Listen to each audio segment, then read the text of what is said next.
Um, Okay.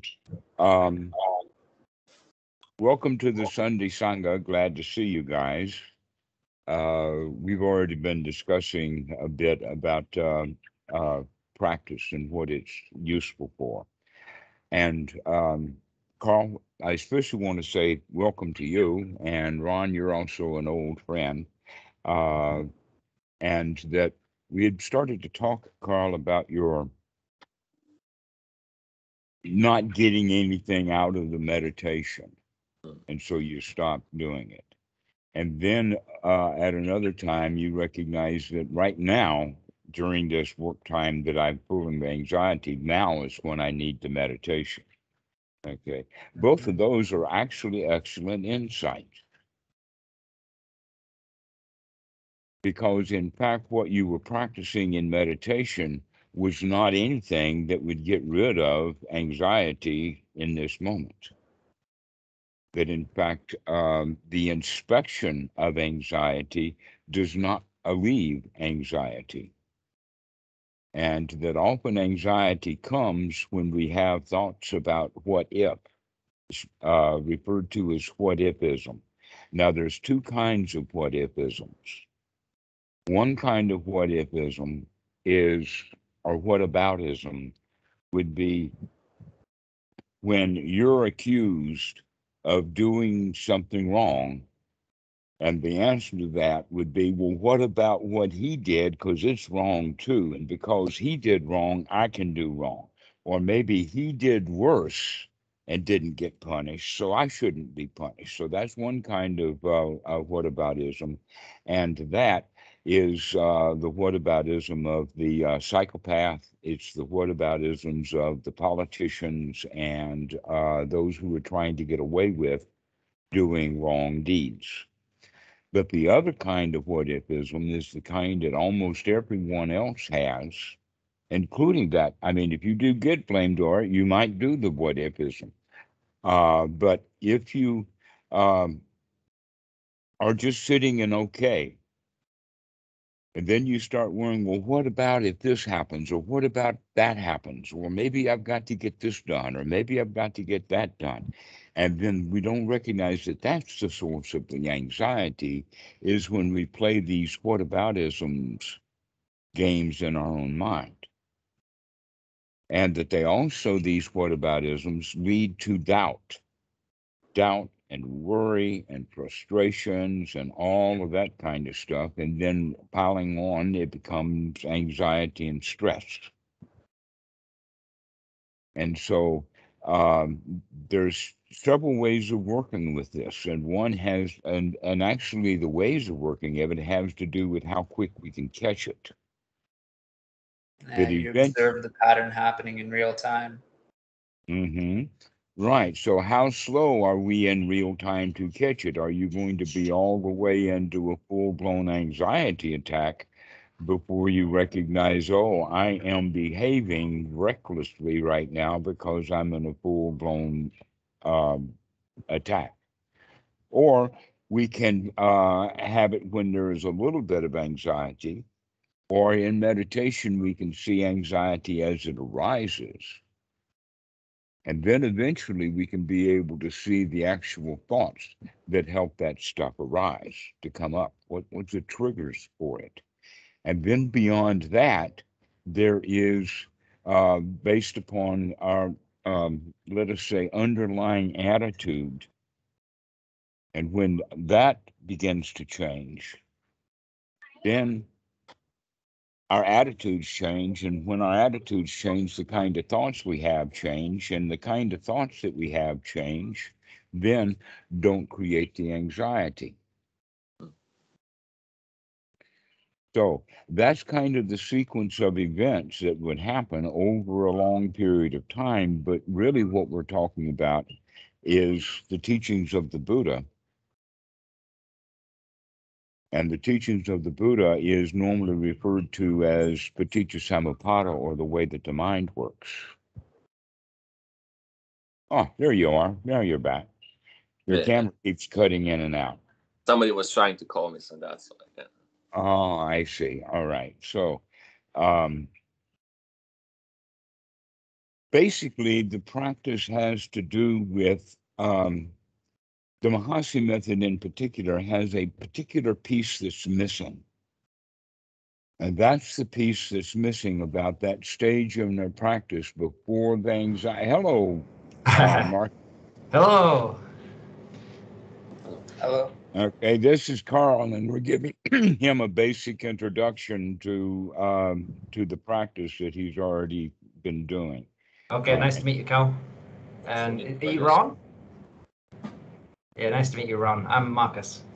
Nice to meet you too. Uh-huh. Marcus, your microphone is quite noisy. Oh, okay. All right. So, yes, lots of air noise. And I would think that a big, fancy, expensive microphone like that wouldn't have a lot of wind and air noise. So, yeah, I had to turn the gain right up because the preamp is so small. oh, you've got a preamp running. That's why you've got such high volume. Yes, I got it. Okay. So, getting back to what we were speaking on, the Mahasi method looks at what's going on and keeps noting and keeps seeing what's going on. And the students will say, well, what do I look for? And the teacher will say, well, you just look at what's going on, right? That's the normal way that it started, right? But that's not the teaching of the Buddha. The teaching of the Buddha is the Four Noble Truths, most specifically dukkha, dukkha nirodha, which means to see the problem, to see the anxiety, to see the worries, to see whatever it is that's in the mind right now, and then change it from unwholesome to wholesome immediately, to do it right then and there. That's the real teaching of the Buddha. And that this teaching is actually seen in the suttas in many cases referred to as the hindrances. That the first thing we have to do is remove the hindrances. Have you ever heard that?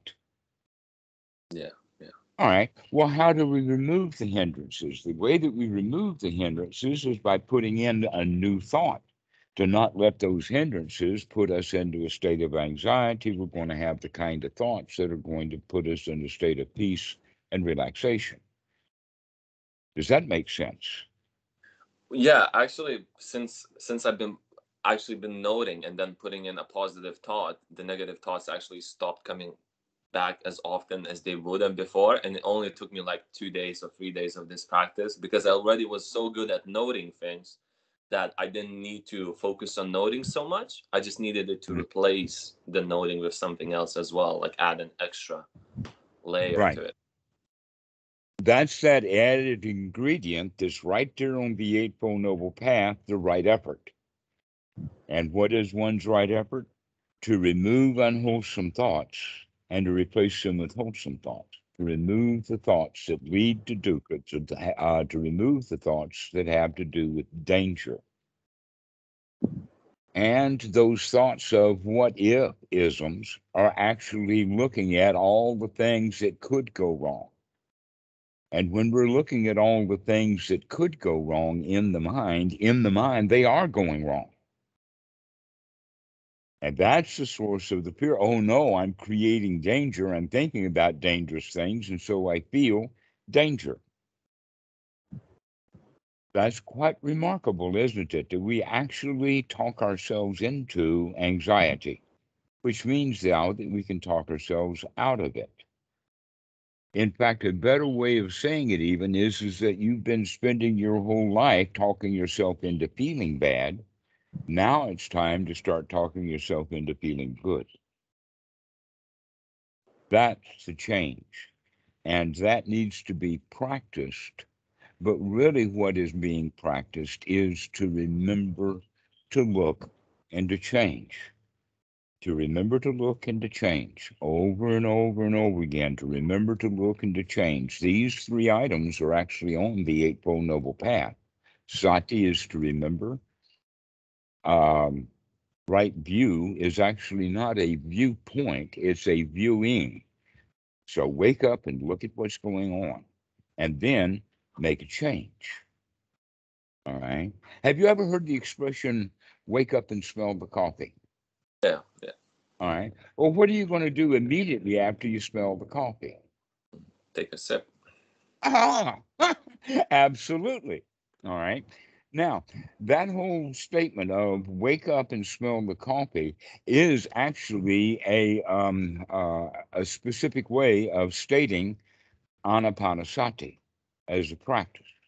To wake up, smell, which means to take an inhale, to take a deep breath, and to be in your sensory awareness, in this case, the odor, and then in a moment later into taste, but these are waking up and being in sensual awareness. And so this is much of the practice, in fact, is that let's get out of our heads and get into our sensory awareness, the eyes, the ears, the touch, the that which we use to know that we're in the here now, the senses that are experiencing what is being sensually experienced right here, right now. And when we're thinking about over there, back then, or way off into the future, then that's just merely conceptualizations in mind, not real. Okay.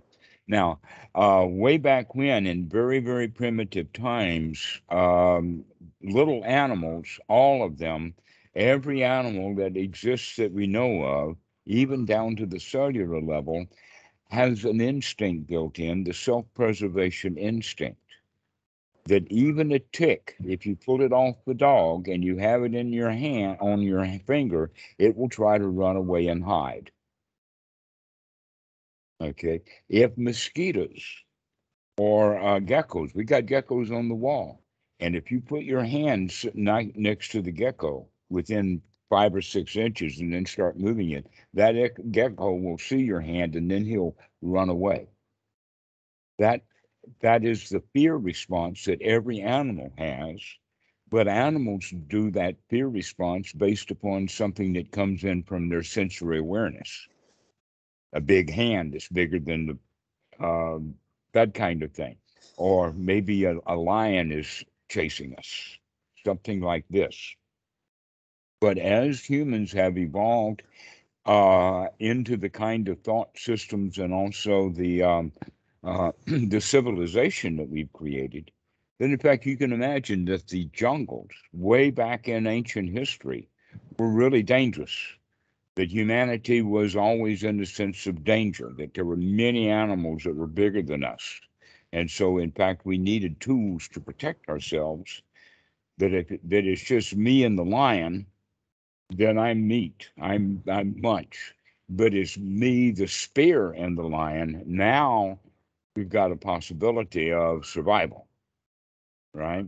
And so basically that tool set winds up being the village and then the city. And we have always used that instinct, but we've used also the higher part of the mind to find ways of getting out of the fear, but we haven't really dealt directly with the fear. In other words, humans have found a way to live a life that's relatively secure and not dangerous. And yet all of that mechanism of fear is still in operation, except that now we become afraid of things that are not dangerous at all. An example of that would be a letter comes in the mail that's the electric bill, and we open it up and it's gargantuan. We don't like that, and so we put it on the table. And now every time we walk by that envelope and see that envelope, we feel afraid. Why? It's just an envelope. It's not going to hurt you. Isn't that amazing that we become afraid of an envelope sitting on a table? Or maybe the envelope triggers a fear, and then all kinds of thoughts will come about it. And so what's necessary is for us to use these three things to remember, to look at what we're doing, and then make a change, to come out of those kinds of thoughts that have been very, let us say, well-worn, well-used habit forms, things that just pile upon pile upon pile upon pile. We just pile things on. In fact, everybody's got a PhD in dukkha, just piled higher and deeper. Would you say addictions fall into that place as far as like, I for some reason, addictions seem to me like they're much deeper behavioral patterns, or is it thought generated as well? Like the thought generates the addiction? Actually, we can look at an addiction is basically the mistake of saying, if you don't succeed, try again. Or it's been attributed to Einstein, but Einstein says he didn't say it. And that is that insanity, the definition of insanity is doing the same thing over and over again, expecting a new result. Right? And that's exactly what we do. So people go into the Mahasi method, keep doing the same thing that they've been doing before, only now they're doing it intensely, and they're not getting any new results. We just go into meditation and just think about all the thoughts that we've been having all along, rather than making a change. That in fact, that quality of change is something that needs to be looked at. For one thing, one of the primary teachings of the Buddha is the teaching of anicca. You probably heard that, anicca, dukkha, anatta. What that means is that everything is in turmoil, everything is in flux. Another way of looking at it is that there are basic cycles and things go in cycles. But at any one point in that cycle, if the person doesn't recognize the cycle that they're in, then when they're in the south part of the cycle, they don't like it when it starts to move west. But if you stand back and just recognize, oh, there's a north, south, east, west, there's a north, south, east, west, and it goes into a circle. And that eventually even what north is changes, like the North Star, not the same North Star that we had centuries ago. But everything is in changing, but everything goes in giant circles. And when we can't see these giant circles, when we're caught in the loop, that means that we don't like it when it moves from this to that to this to that without recognizing that everything is in cycle. So one of the expressions that I use to help students see this is the expression of sometimes you feel like a nut and sometimes you don't. Give yourself credit for being able to see the cycle rather than hating being caught in the cycle. That's another attitude change, is to just be in that cycle and recognize that you're in a cycle. And sometimes you feel up, and sometimes you feel down, and sometimes you feel good, and sometimes you feel bad, and it's all just in the cycle. The question is can you start paying attention to that whole cycle? And when you begin to cycle down, you can say, okay, now I can make a change and turn that around and come back up. I don't have to go down into that rat hole. I don't have to go down that sewer. I can make a change here. And so that's one's right effort. And in the Buddha's language, that is to remove unwholesome thoughts from the mind and put wholesome thoughts in. Also in the Anapanasati Sutta, it's referred to as gladdening the mind or perking up the mind or brightening the mind. That by perking it up and gladdening the mind, what we're actually doing is beginning to modify and change our attitude slightly. That when we were little kids, we were all born being dependent upon adults. No child can be born and be abandoned by his mom and expect to survive even a day or two. That's humans. We're alligators. They can lay their eggs in the sand and then go back into the water and let the eggs take care of themselves. Or turtles do that. Eggs from the bird a little bit different, and that is that they need to feed the babies after they hatch, but only for a short time. And as soon as the babies have some feathers, off they fly away and they're on their own. So humans, though, take a long, long time to get ourselves up, each one of us, into where we can take care of ourselves. That in fact, in the very, very old days, it would have been like the age of 3 or 4. Then it went up about the age of 6 as civilization got started. In fact, that's why we put kids in school today, is because in the old days, 6 years old were good enough to go out into the fields to pick cotton or whatever. All right. And so this whole idea of a slow childhood leaves us with a lingering old childhood of dependency and being not able to take care of ourselves. And so what we do is we begin to feel like a victim, that we're a victim to our environment. We begin to get the idea that we're a victim of our environment, which is actually, in severe cases, would be known as being paranoid. What is paranoia? The think that everything's out to get me. Well, actually, that's just because you don't have the skills to manage whatever it is that's happening. And so whatever it is that's happening, you see as dangerous, whether it's really dangerous or not.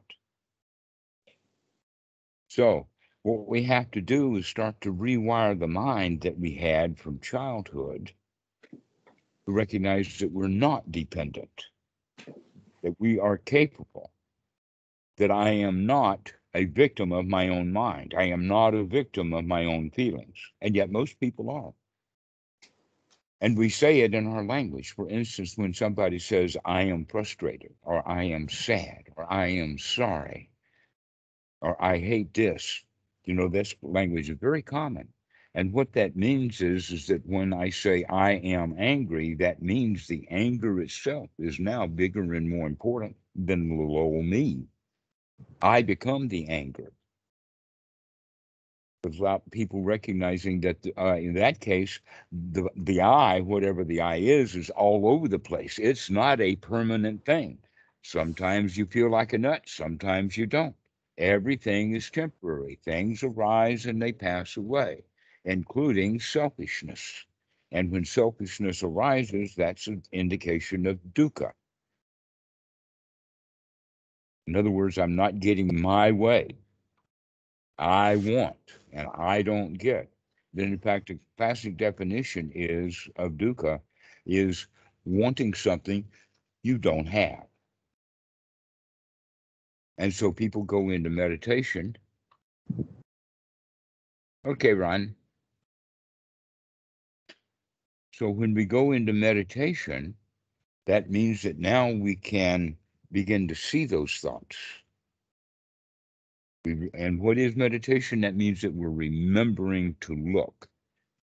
Remember to look and to change. Remember to look and to change. Sati, ditti, and I forgot the Pali word for right effort. But anyway, taking the right effort to make the change over and over and over again. And as we do these three things over and over and over again, they begin to build a skill. And that new skill that we're developing is actually in the Pali Sammasankappa, which is now the right attitude, the attitude that I can do this. The attitude of, oh, I can throw these hindrances out of my mind. Oh, I can do this. I can have an easy life. That's the right attitude. Is that like finding an authority within yourself, that you are the king of everything, of yourself? For me, this always made sense because I would never look for any teacher or anything like that, just because of that note that for some reason it always made sense that I have the authority to make the change. There is no teaching, there is nothing. It's within you that you have to keep looking. Yes and no. Mm-hmm. The no part is that many people don't know what to look for. And so they wallow around in ignorance looking for the wrong thing, when in fact, if they knew what to do, and that's what these skills developments are doing. In other words, you can have an artisan, maybe he's a sculptor, uses chisels and rocks. But if that artisan doesn't have chisels and hammers, he can't do sculpture. If he's got rocks but no chisels and hammers, and then there's the possibility that he's got chisels and hammers and no rock. Right? And so basically what makes him a sculptor is not the chisels and the rock. What makes him a sculptor is that he keeps going, chisel and rock and chisel and rock and chisel and rock, and starts looking at what he's doing and starts being careful about what he's doing, and he can turn that piece of rock into a beautiful piece of sculpture. Basically, that's what the human needs to do. He starts off as a rock that needs some chiseling done. Take some of the weight off. Find some of the things that are hidden within that rock, and we wind up with a beautiful piece of sculpture. But the point is that normally that rock does not have the skills of the sculpture, nor does he have the chisels and the hammers. So the whole point then of the Sangha is to help each other see the chiseling and the hammering, but each one of us has to do the work ourselves. But we need help with doing that. This is what the point was about the Buddha. When he talked about it, he said that this is an old path that I have rediscovered. It's always been here, and people in the past have seen that. And he said that people in the future will also see it for themselves. But it's a whole lot easier for it to be pointed out by someone who can see it, rather than every one of us stumbling around whole generations at a time with not one person being able to figure it out. But we could pass it down from generation to generation, which is exactly what the Bhikkhu Sangha has been doing since the time of the Buddha. Sometimes more effectively than others, in the sense that the Mahasi method is all hammer, no chisel.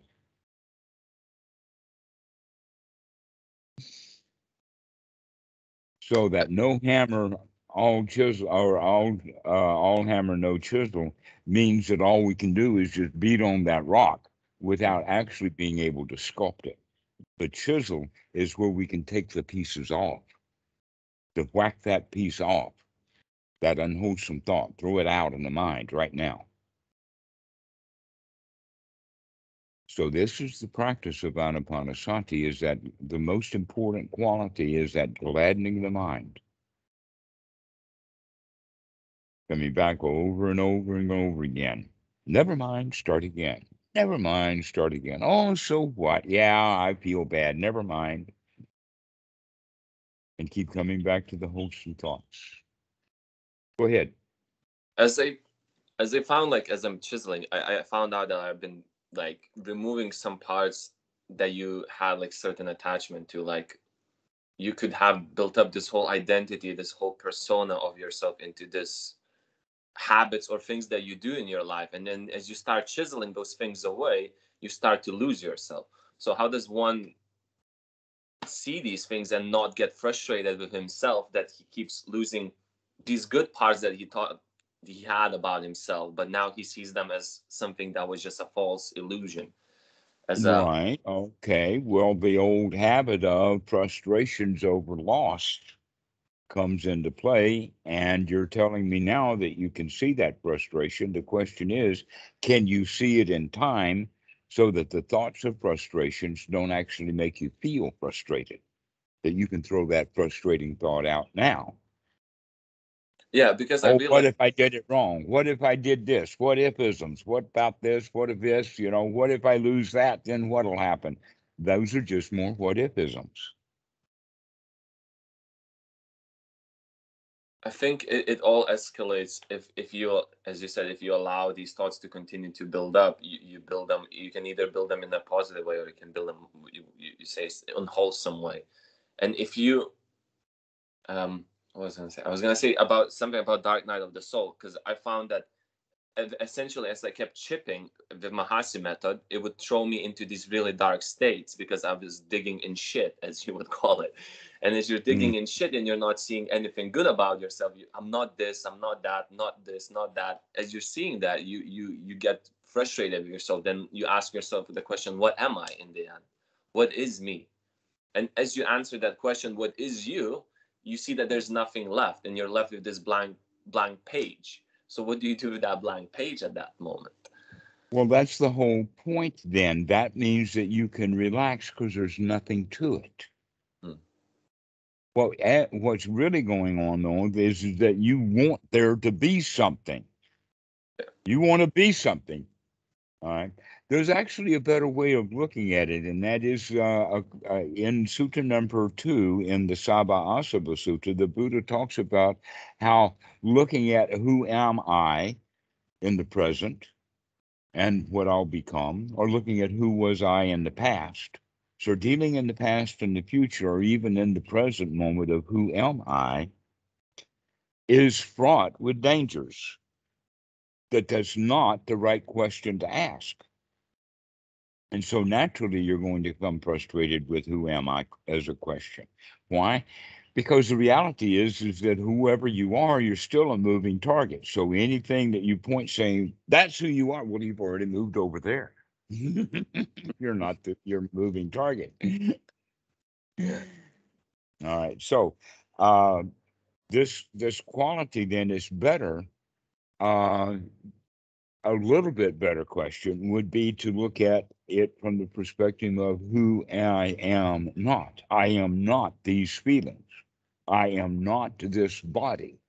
I am not this memory system and all of these memories. I am not even perception itself, the process of seeing what I think reality is, rather than actually taking sensory input and experiencing reality. I have to make sense out of it. That making sense out of it is what we call the process of perception, naming it rather than just allowing it to come in. All right. And then the last one on it is that the one that the Christians get most confused about it, they think that I am consciousness itself. So when they go to heaven, it's the soul that goes to heaven. Okay, you heard that, right? There's a soul that goes to heaven. Except that when you think of the soul, you don't think of the soul as having eyes, because the soul doesn't have eyes. It doesn't have ears. It doesn't have any sensory awareness. So if a soul goes to heaven, how will that soul even know that it's in heaven unless it has some sort of consciousness that I am in heaven? Well, what's the evidence? Well, they say they have golden paved streets. Well, okay, if they have golden paved streets, how do you know that they're golden if you can't see them, right? So this is the whole point about the consciousness is that you're not the consciousness either. But what you are is a product of those things after they're put together. Just like a car, when it's spread all over the yard, the engine's over there, the seats are over there, the steering wheel's in the tree, you know, the rats eating the wiring and all of that kind of stuff. You don't have transportation, which was the original intention of the car. You have to put all that stuff back together into a system, and then you have transportation, right? So another example is an old style wind-up alarm clock. That clock will function when it's put together, but if you take it apart and pull all the gears all around, then you don't have any ticking. You have to put it together, and then when you have the clock together, you have the ticking and you have the hand movement. But guess what? The hand itself does not know about the clock. The hand just thinks, I am the hand. Okay, so that's the way that we have to understand it is that who you are is merely a product of a process of the mind that's based upon this body and this feeling and this perception and this consciousness and all of these memories together. These, by the way, these 5 things that I just mentioned are called the 5 aggregates. And the most important quality of the teaching of these 5 aggregates is that there is no self in there. A lot of people mistake it and say, I am the body. In fact, look at how many industries are in business. Look how many different industries and businesses there are that capitalize on people who believe that they are the body. An example of that is toothpaste. People will buy toothpaste because these are my teeth and I were told to take care of them. All right. So you have the clothing industry, the fashion industry, the shoe industry, the handbag industry, you have the cosmetic industry, you have the weightlifting industry, you have the sports industry. All of this is because of people making the delusion that I am the body. In fact, you're not the body. And the body changes. If I am the body, then when all the cells of that 5-year-old died, why didn't that person die? He didn't. Those cells were replaced. Something new came in. But we fail to recognize that changing process. And so we don't recognize that I am a process. We recognize that I am this, that, or the other thing, which is part of that process. So that's the way of looking at it, is to look at it from the situation I am not. I am not the feelings. I am not angry. I see anger. If there's a me in there, it's the one who observes the anger, not the one who is angry. So there's even a third level. And that third level is to stop paying attention to the self and all and start paying attention to the outcome of the self, and that is dukkha. That's where the Buddha comes in.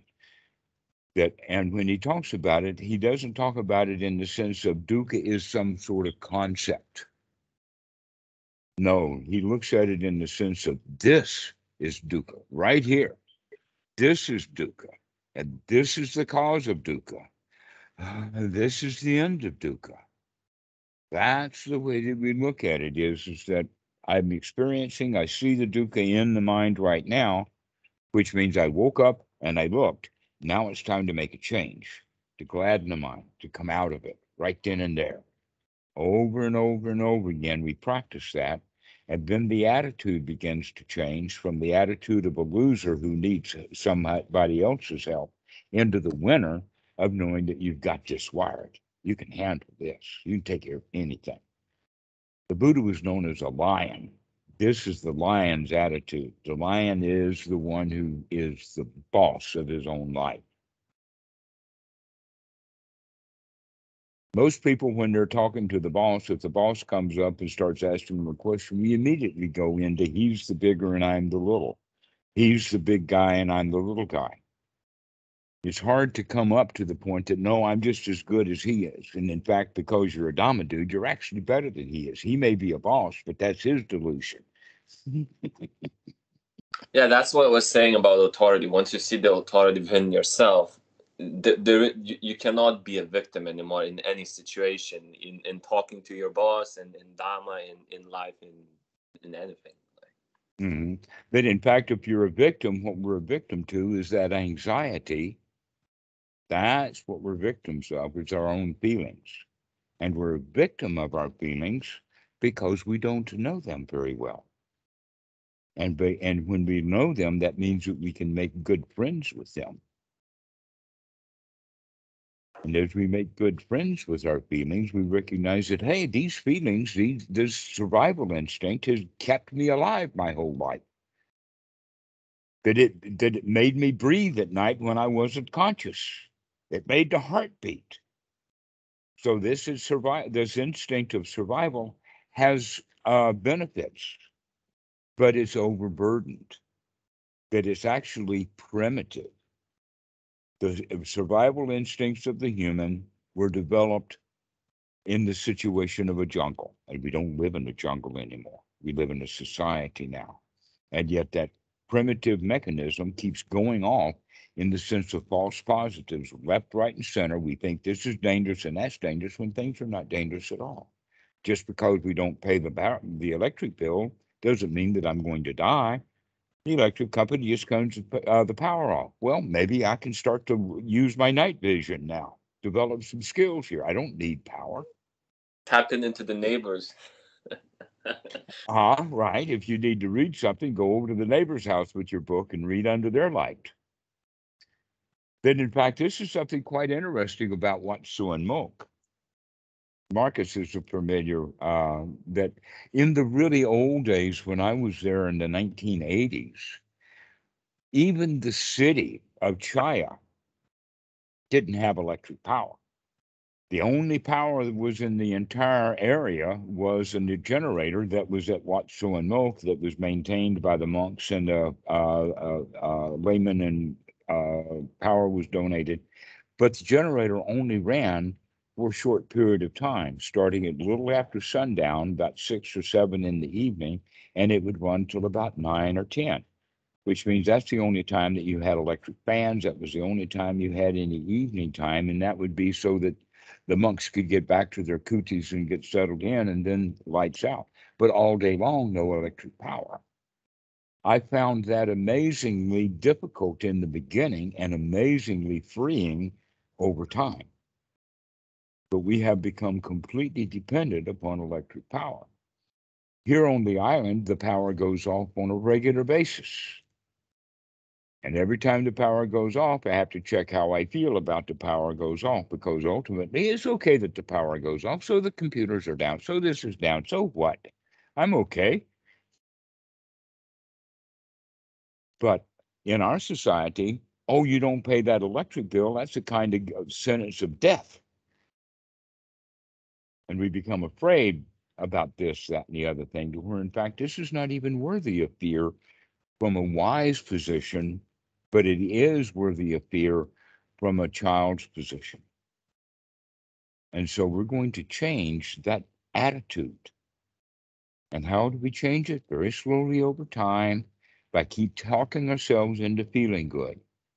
Talking ourselves into feeling good over and over and over and over again. Everything's all right. Everything is fine. There are no worries. There are no troubles. This moment is good enough. And we start to develop satisfaction. But that satisfaction doesn't come so long as there's still fear. That fear is the basic emotion, and we're not going to really get anywhere until we deal with the fear. And you probably heard that the Buddha is actually quite big on fearlessness. There's sutras about it. But in fact, in one of the sutras, he actually goes off into one of these haunted, dangerous places. It was actually close to Bodh Gaya because it was a swamp. Deep southern swamps with swamp gas and crazy animals and all that kind of stuff. And humans don't like to go there.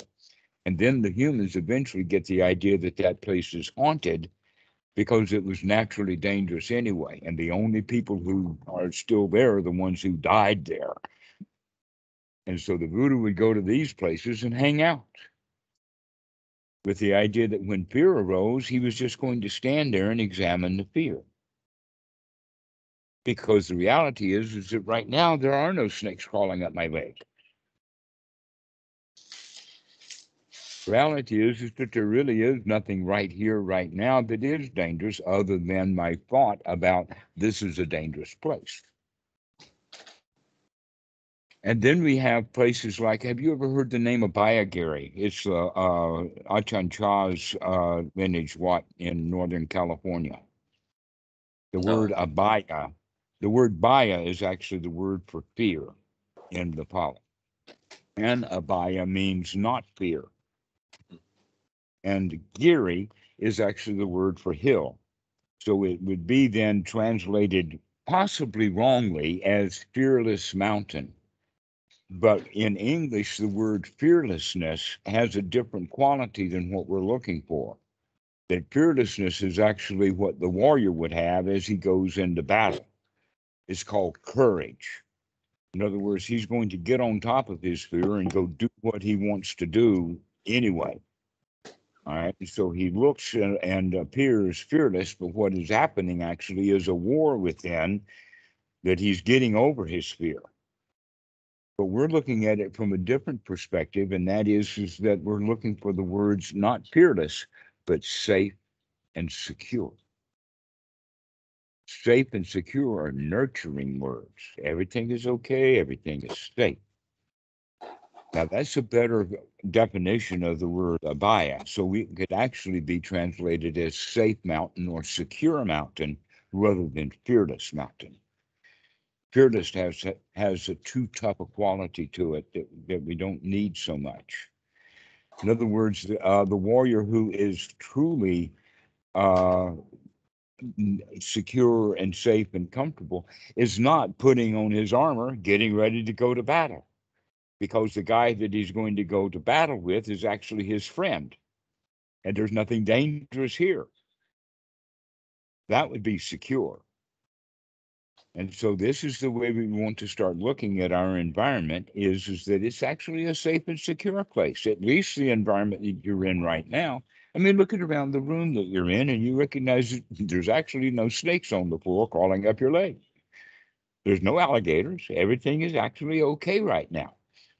And so we have to give ourselves that little hit, that little juice, that little sugar of saying everything really is okay right now. Everything is safe. It's not dangerous. And we start working with that over and over and over again, and we start developing that as a new habit of everything is safe, everything's secure, rather than having the thoughts of what about this and what about that going wrong.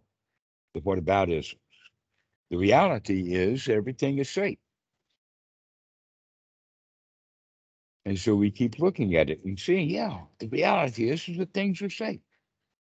Nothing to do and no place to go, and right now everything's okay. And so we keep playing that one over and over and over and over again, and pretty soon we begin to feel that way. We do feel safe. And so now we're practicing that in our meditation, and as we walk into the office and there's the boss with an angry expression on his face, and most people will bring that fear back up. What if he's angry at me? What have I done wrong? What if this? What is that? But in fact, possibly the best way to see the boss when he's angry like that is just to say, "Hi, boss, I'm so happy to see you," and give him a big smile. He may change his expression right then. But if we become afraid because we see danger in the face of the boss, then now we're going to be in that one down victim's position. He's going to be the one on top. So we have to remember, have to wake up and smell the coffee. Wake up and recognize that, hey, I can handle this. What, angry boss? I've seen angry bosses before. Been there, done that. I know what to do with an angry boss. I smile at him. For me, fear, as far as I've been doing martial arts most of my life, and I've been in confrontational situations, it caused me to face certain fear. And then the fear is usually, what if I get injured? And then eventually, sometimes I would get injured, and then the injury wouldn't even be so bad. I would be even more relaxed when I got injured, because the fear itself of the injury was already bigger than the injury itself. Like you break an arm, you break a leg, a bit of pain here and there is fine, but the fear of it is what it actually causes the suffering. That's when I realized, oh, the mind is what causes the suffering, really. It's not the injury itself. Not the injury itself. I can almost itself. laugh through a lot of pain nowadays, because I'm like, hey, here's the mind making the situation bigger than it is. All right. Well, I would say this, that there is a long, old tradition in various countries in Asia of the various people who are engaged in some sort of martial activities become monks and become very good ones very quickly, simply because of this issue of learning two skills. One is to deal with this moment by putting aside the fear and doing what's needed to be done. That in fact, if the old martial artist, the master, is surrounded by young thugs about to beat him up, if he becomes afraid of them, they will beat him up. But if he remembers all of his skills, one instant at a time, he will use that skill one instant at a time, and within 3 to 5 seconds, he's mastered all of them. All right? So that sort of martial artist then breaks really good material for meditation, because he's already been developing the skill of to be here now. Because in fact, if he is in a combat situation, hand to hand, weapons, no weapons, whatever like that, if all of a sudden he starts to think about the argument that he had with his girlfriend, he's going to get his face smashed in. Yeah. It's not possible to do that, to be honest. You can't really think about something when the confrontation is going on. Exactly. You got to pay attention to what's going on right now. So that's a skill that's developed. So you can use that skill now to remember to start playing dodgeball or start playing dodge with these big fists of anxiety that keep getting into your face, so that you can learn to dodge those things, move out of the way, make a change. Don't let them hit you. Do some blocking. Do some foot shuffle so that you can lean in, jujitsu, so that you can just lean out of the way. That's the way. So the anger of the face of the boss then doesn't hit us, but the anger of the boss is coming right direction right here, and so we move over here so that we miss it. There's no me there to get hit. But this is a skill that needs to be practiced, not just with martial arts, but with verbal slings and arrows of outrageous fortune, rather than fist and nunchucks and sai and the whole list of things. So we're actually, what we're saying is that we're developing the skill of learning to play dodgeball with all the slings and arrows of outrageous fortune that come our way from the outside, by dealing with those slings and arrows of outrageous fortune that we keep throwing at ourselves on the inside. And when we get the inside straightened out, then we can deal with the outside handsomely. Because when we see that angry boss, it's not the angry boss that we're looking at across the room. It's the angry boss we've got in our head that we're afraid of. It's our perception of him, not him himself. But in fact, he may say, when you smile at him, he may say, "Oh, I'm just tired," and he wasn't angry at all. That we thought he was angry because of our perception of, he's probably angry at me because of blah, blah. More whataboutisms, you see.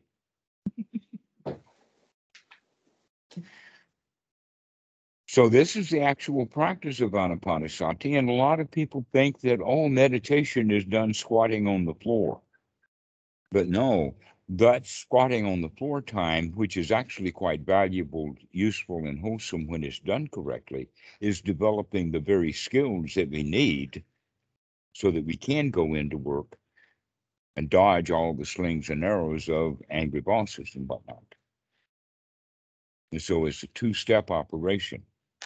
But if we say, "Oh, if I just sit in meditation, it will develop all the skills that I need right then and there, so that now everything will be okay out in the world." No, that's not going to happen. What we're having to do is, being in that meditation time, is to build up the skills that we now need to put into practice. So actually, when I say put into practice, that means that we need to perform these skills. We practice the skills in silence or in seclusion. And then when we get out in the world, we perform them. And when we get really good at performing them, then we can just play with them, so that all the world is just play. Like the Hindus say, Leela, or as Shakespeare said, all the world's a stage, and every one of us is an actor. Have you ever heard that? Yeah. I forgot what one of the plays it comes out of. Hamlet, maybe. Pardon? Maybe Hamlet. Yeah, there's a lot of stuff is in Hamlet. "Methink the lady doth protest too much" is in Hamlet. Some of his best lines are in Hamlet, to be or to not be. So I would believe that one too. So all the world's a stage, and each one of us is no, a it's player. wrong. It's as you like it. There you go then. As you like it. As you like it. Okay. All right. So in all the world's a stage, and each one of us is players, there is one more point to it. And that is that not only we are players on the stage, but we are reading a script. What is the script we're reading? The script that we learned of who I am in childhood. And so the whole quality then is to close the book, stop reading the script, and start paying attention to what's going on the stage. And pretty soon you can recognize, hey, wait a minute, all these people on the stage are just reading their own script, and I don't really belong here, so I can go down and sit in the audience, which is, by the way, pretty empty in this theater. And I've got a lot of room here in the audience because everybody that I know is on stage reading a script. So this is another way of looking at it is that we can learn to stop reading the script of the mind and start reprogramming it so that we can just enjoy the show, which means now that we're in sensory input, we're taking in new data rather than being on stage reading old data. Dhammarato, what do you think about, Bill Murray, the actor? Yes, Bill Murray. Yeah. I know him. Yeah, he said a quote. I mean, he's a pretty chill guy. He said, "This is not a dress rehearsal. This is your life."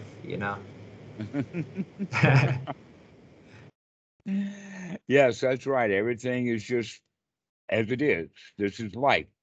And in fact, we could say that if childhood is the dress rehearsal for the adult's life, why is it that we never come out of being children and still think that we're in rehearsal, where there's going to be somebody who is going to stop the show and yell at us for doing it wrong?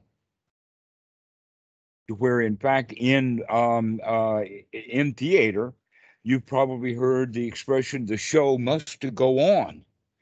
In other words, it doesn't matter what tragedy befalls the actor. He can just drop dead on the stage, and all the other actors just make it part of the show that they're picking up this dead body and throwing it out and then on with the show. But no, we have the idea that everything is a dress rehearsal and everything is important. But when we're adults, that means that we have the attitude of, and by the way, that dress rehearsal is the quality of you're not ready yet.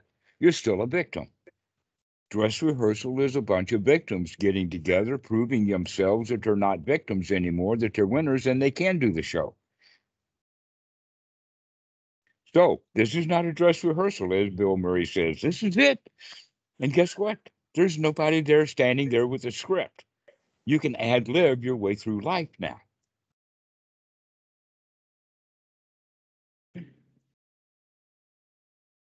And you can become chill.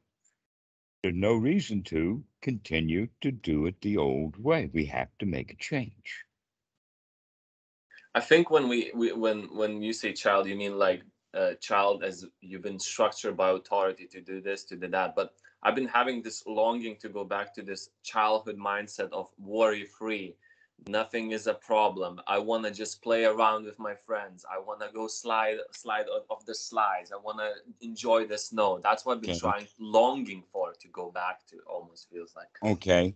Well, the things that you mentioned for the longing is actually more, or let us say, later things. Mm-hmm. The reality of the situation is that when an infant is born, he is nurtured and taken care of. If he doesn't, that child will die.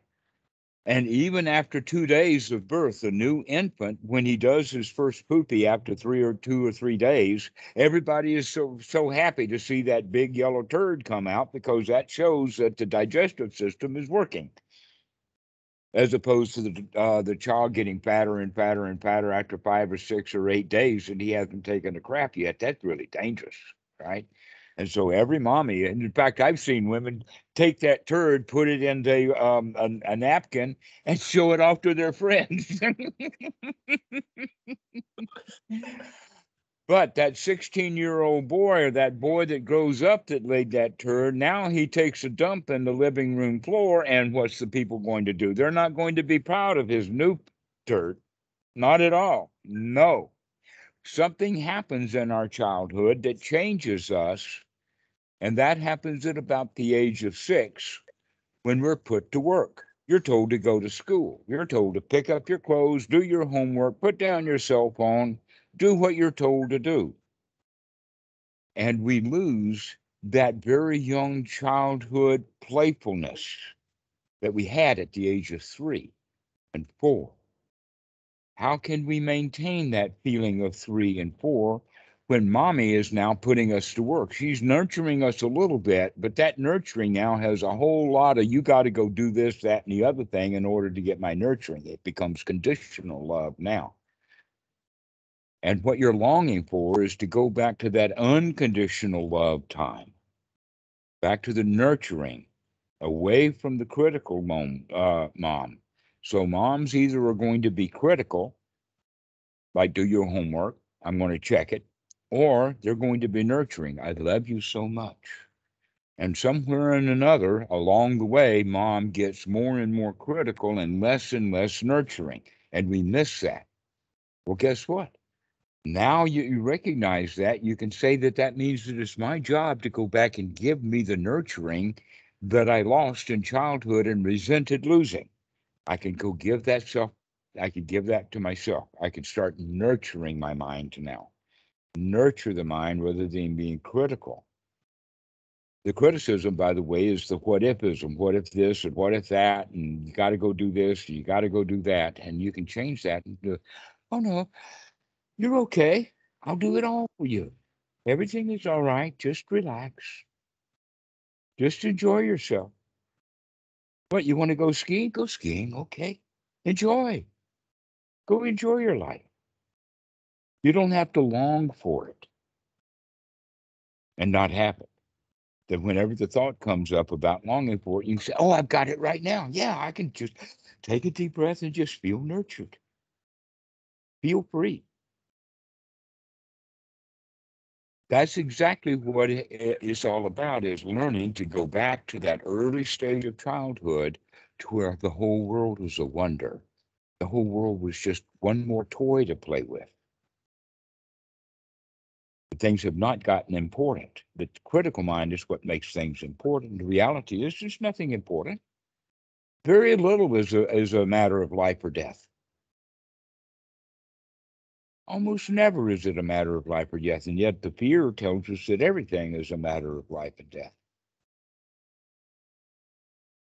And so now that you know about that longing for that nurturing state of mind, you can go nurture yourself. Bring that back. Go let yourself feel like you were 2 years old again. Taking that doll apart or taking that toy apart, taking that alarm clock apart without any care or worries that you'll be able to get it back together again. That's not the issue. The issue is I'm having fun taking it apart. The critical mind is there, oh, you got to put it back together again. No, you don't. You know what I'm realizing? I'm almost like tearing up right now because I realized I've been nurturing myself with certain addictions throughout this time, but that's what I was longing for. Even when you said longing, that word longing is that's what I was longing for when I'm engaging in some sort of these rituals and habits of addictions. Is that nurturing? Is that what you're looking for? Constantly. Mm-hmm. Yeah. So nurture yourself. Give yourself that juicy ice cream of the mind. Let yourself feel pleasure. In fact, intentional pleasure. Intentionally let yourself feel really good, really satisfied, which is also freedom from fear. That of the little child who is being nurtured is not afraid. The child who is afraid is the one who is drawing his ABCs, worried that somebody's going to say he's doing it wrong. And that's where the fear comes in. The fear of every child in the Western world is retrained from the fear of real danger into the fear of the artificial dangers of our society. And so everything that you wind up being afraid of now is not actually a matter of life or death anymore. So you don't have to be afraid if you wake up to it. Yeah. I'm really glad we got into this because, like, as I think this was the missing part is as you said, Mahasi method is just looking. So I was able to look at it all the time, but I did not know how to replace it. So this addiction issue kept staying and staying because I couldn't replace it with something else. But now that I can take my own charge and replace it from within with my own nurture, I can move past these addictions. I don't want to say get over it, because there's nothing to get over it. It's just seeing Well, that. in this moment, you can get over it. Yeah. Long term, we're not interested in. We're just wanting to get rid of it right this very minute. That's where we're developing the skill. If you have the idea, oh, I've got to get rid of this long term, which is the way that the Mahasi method is, then we're not making any progress. The progress is made when you say, never mind about the future. Right now, I don't have to feel worried. Right now, I don't have to feel anxious. Never mind about the future. Let me at least develop the skill right now. And then maybe 10 minutes from now, I can do it again, over and over and over again. This needs to be practiced. Why? Because you have been practicing being unhappy since you were about 3 or 4 years old. Practicing doing what you were told to do. Practicing trying to fit in. And now you don't have to worry about fitting in. In fact, you can recognize, oh, that thing called society is really not worth fitting into. Why should I stand on stage trying to read the script as best I can to get it right in order to fit in on this crowded stage? Why don't I just close this book and go sit down and enjoy the show?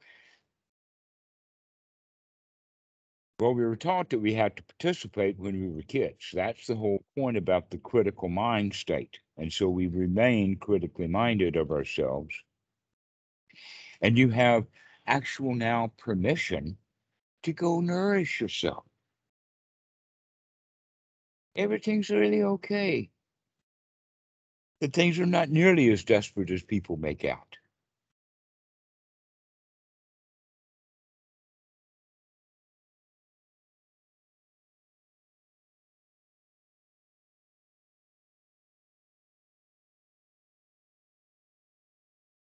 So I'm glad that you've gotten some benefit out of this, Carl. This has been good. Yeah, for sure. Now I'm tapping into, I can feel like a lot of pressure easing off the body, but I understand that this is moment to moment, that I have to ease that pressure, because that pressure comes back as soon as they say, okay, that's enough. That's enough. I can stop now. You can go back to the old way. And it's not. You have to find yourself again. Yeah, just remember it right now, you're okay. Right now, to remember the sati, look at what we're doing and make a change. Right now, you're okay.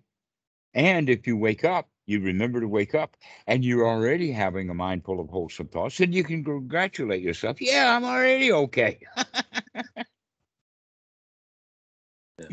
Nothing to do here. And so we keep practicing this over and over again, these skills. The skill actually we refer to as the skill of just a little bit of satisfaction. To get yourself into a small state of satisfaction. This is okay, I can handle this. And then that state of satisfaction as a skill will start to grow. So you become more and more and more satisfied to the point of yippee-ki-yo-ki-yay, this is satisfying. And then that mellows out too. It's all a process.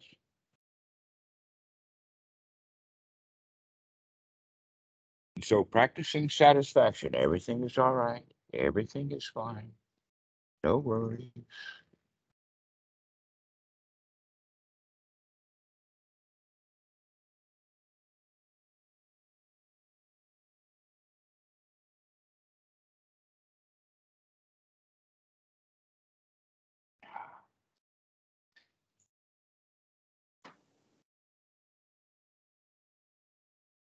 Well, Carl, I hope to see you again. Let's go ahead and finish this up, and we can talk some more. There's a lot more to it, but this is the point of turning things around. The turning things around is to nurture yourself, to remember that you're already okay. You don't have to do anything to be okay. You're already okay.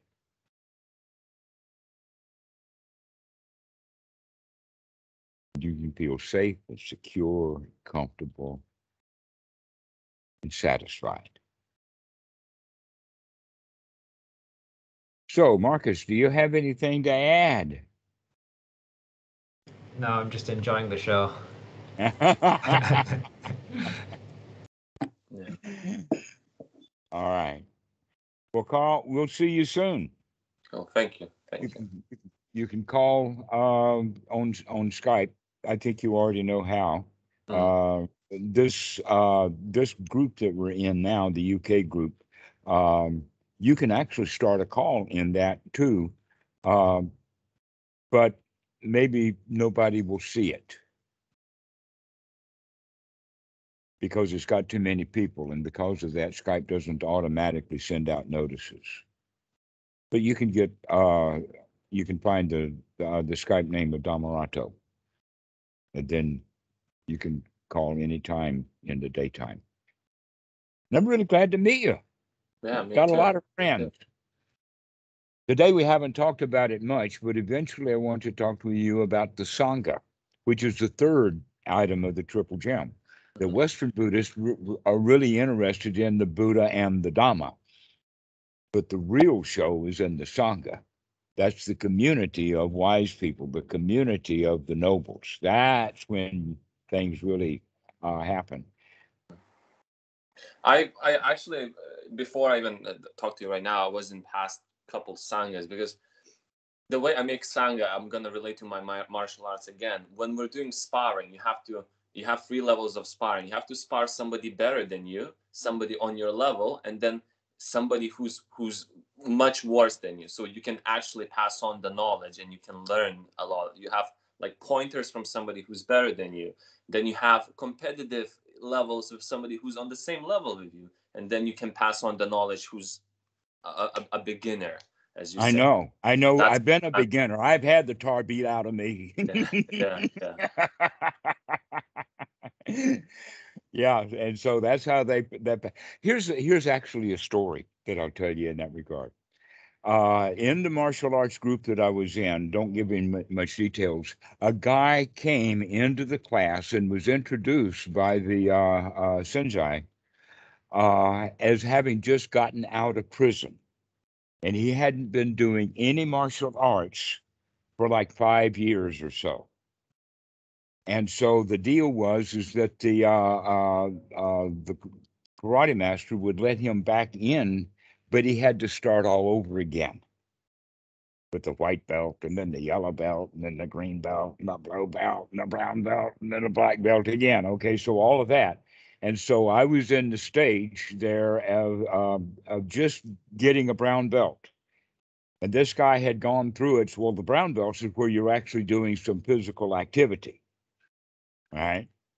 And this guy, in the process of learning this kata, this guy threw his left arm down, and when I hit it, it felt like I was hitting a brick wall. And I learned a lesson right there. You've got to make your arm a brick wall. If you don't, it's going to get broken if it's a soft piece of meat. He taught me a lesson right there. He almost broke my arm, and all he did is just put it down, and I did all the breaking by hitting him. And I will never forget that. And in fact, I think I've kept myself from having broken bones by letting the muscles do the work rather than the bone. It's better to get bruised than broken bone. And so that's the idea of, and that, by the way, is in the Goju Rai. You probably heard of that method of making the arms very strong. Some of the films that I've seen, they do it like this. It's like, and breathe out, and then breathe in, and then breathe out. Like that. All of the muscles of the arm are completely just as tough and as strong as you can make them. Okay, that's the hard part, the go part of the Goju, the hard, soft. And the hard is really, really hard. I know, because this guy nearly broke my arm. Yeah. I had, because I'd been playing with all of the other students, you know, and everybody's arms or whatever soft, and it was literally like I hit with my right arm hitting his left arm, that it was like hitting a tree. It was like hitting a brick or a brick wall with it. It was that hard. I mean, it was such a surprise. And so that's one of the examples of an advanced student teaching a young student a lesson. That was a major lesson for me. Yeah. So I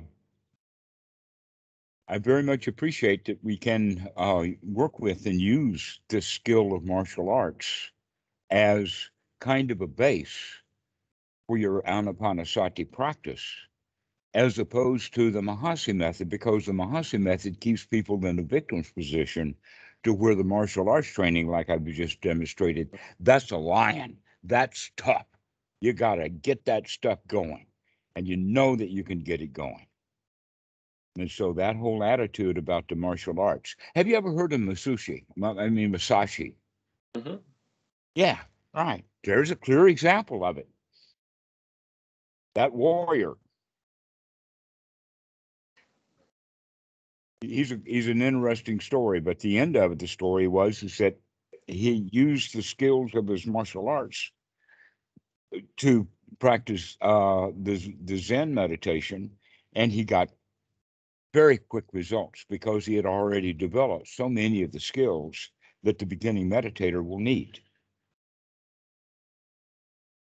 Like when you get knocked down, you pick yourself up, you dust yourself off, and you get right back in the game. But the losers will lay in the mud for a while.